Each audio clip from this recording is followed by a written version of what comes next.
Po yung itsura ng kalabasa fries. Naluto na siya, mga kakabsat. Simple lang yung ingredients niya. May sibuyas, bawang, pamintang durog, harina at saka itlog. Siyempre, samahan natin ng malamig na juice. Ayan oh. Sarap. Yummy oh. Diba? Napakasustansya.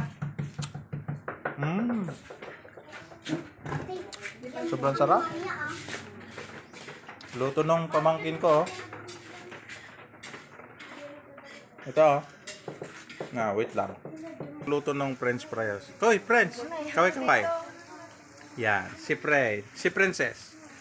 Meron pa natira. Yun. Masabi mo sa luto ni Princess, masarap ba? Pakita mo yung juice mo. Tagay, ayun.